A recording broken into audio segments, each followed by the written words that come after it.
Hello viewers, আসসালামু আলাইকুম। সবাই কেমন আছেন? আমি আলহামদুলিল্লাহ ভালো আছি আপনাদের দোয়ায়। তো এইখানে আজকে একটা ভিডিও নিয়ে হাজির হয়ে গেলাম। ভাবলাম যে আপনাদের সাথে একটু শেয়ার করি। সেটা হলো যে ৬ রোজার ইফতারের আয়োজন করা হচ্ছে। তো আসলে আমরা ৩০টা রোজা রাখার পরে যে ৬টা রোজা রাখা হয়, তো সেটা যদি সবাই মিলে পরিবারের একসাথে রাখা হয় তাহলে কিন্তু মোটামুটি ভালোই লাগে, তাই না? তো ভাবলাম যে আজকে যেহেতু পরিবারের সবাই রোজাটা রাখছে, আপনাদের সাথে একটু ইফতারটা শেয়ার করি। আর এই যে মুড়ির টিন, এটা কার কার বাসায় আছে বলেন তো? অনেক আগে টিনগুলা ব্যবহার করা হতো, তো আমাদের বাসায় আছে, সেই জন্য আপনাদের সাথে একটু শেয়ার করলাম।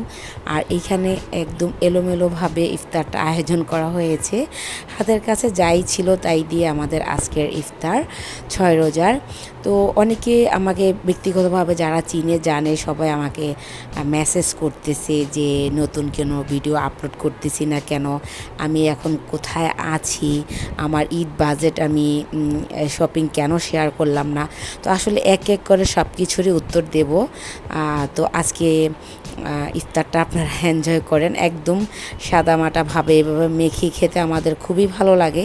আমাদের পরিবারের সবাই এভাবে মেখে খাওয়াটা অনেক পছন্দ করে, একদম জিলাপি দিয়ে। এখন আপনাদের কার কার কাছে জিলাপি দিয়ে মেখে খেতে ভালো লাগে অবশ্যই আমাকে কমেন্ট করে জানাবেন। আমাদের বাসায় সবাই পছন্দ করে।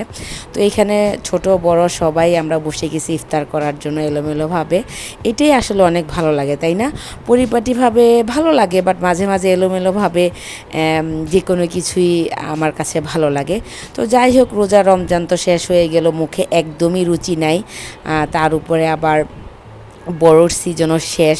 তো এতটুকু বড়ই বাজারে মানে যখন গিয়েছিল এটা পেয়েছে, তো ভাবলাম যে একটু ভর্তা করা যাক। একদমই মুখে রুচি নাই, সত্যি কথা যেটা, মানে এটা বলে বোঝানো যাবে না আমার যে কী অবস্থা, কোনো কিছুই খেতে ভালো লাগতেছে না।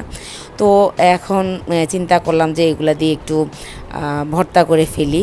আমি আসলে কখনো এভাবে নিজে নিজে ভর্তা করিনি বা আমি করতে পারিও না। তারপর আমি ট্রাই করলাম যে আজকে আমি করবই।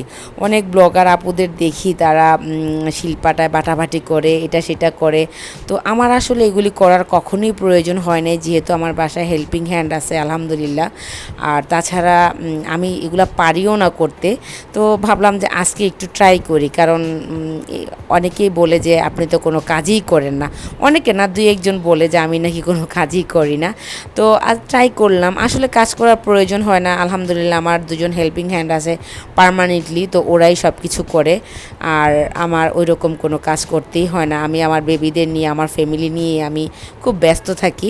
তো এইখানে এই যে সব কিছু থেতো করে নিলাম, কাঁচকলা, বড়ই, ধনিয়া পাতা, কাঁচামরিচ, আর এখানে তেঁতুল দিয়ে দিলাম। তারপরে দিয়ে দিলাম লবণ, পরিমাণ মতো লবণ দিবেন। আমার যদিও যে কোনো ভর্তা বাজের মধ্যে লবণটা একটু বেশিই লাগে, সত্যি কথা। তো এখন আমি এগুলা মেখে নিব। ট্রাস্ট মি, মানে এখন তো ভয়েস ওভার করতেছি, বাট ভর্তাটা এত টেস্ট হয়েছে, আমি বানিয়েছি বলছি সেই জন্য না। তো এইখানে এই যে এটা কি বলে, খেজুরের রস। হ্যাঁ, খেজুরের রস দিয়ে দিলাম। আমার বাবা আমাকে একটু দিয়েছিল, তো সেটা বাসায় ছিল, ভাবলাম যে এটা দিয়ে করি। তো এইখানে এই যে খেজুরের রসটা দেওয়াতে না, মানে টেস্টটা আরও দ্বিগুণ হয়ে গেছে। এখানে কাঁচামরিচের ফ্লেভার, ধনিয়া পাতার ফ্লেভার সব কিছু মিলিয়ে জাস্ট অসাধারণ। মানে এটা খাওয়ার পরে আলহামদুলিল্লাহ আমি এখন একটু একটু এটা সেটা খেতে পারতেছি, কারণ এখন তো প্রচুর গরম পড়ে গেছে, তার উপরে আবার ওয়েদারটাও একটু অন্যরকম। তো সব কিছু মিলিয়ে মুখের রুচি না থাকলে এভাবে ঝাল ঝাল করে টক ঝাল মিষ্টি যে কোনো ভর্তা বানিয়ে খেতে পারেন। চাইলে আপনারা কাঁচকলা, কাঁচামরিচ, ধনিয়া পাতা, তেঁতুল মেখে খেতে পারেন, পেয়ারা মেখে খেতে পারেন। তো যাই হোক ভিউয়ার্স, আপনারা সবাই আমার পাশে থাকবেন, নতুন করে আবারও সাপোর্ট করবেন। আসলে আমি মাঝে মাঝে একটু নিরুদ্দেশ হয়ে যাই ফ্যামিলিগত কারণে, ফ্যামিলির কাজ থাকে, আমি আবার একটু অসুস্থ থাকি প্রায় সময়, যেহেতু এখন একটু ওয়েদারও চেঞ্জ হচ্ছে, আমার বেবিটাও অসুস্থ ছিল। তো আজকে এখানে বিদায় নিব, সবাই ভালো থাকবেন।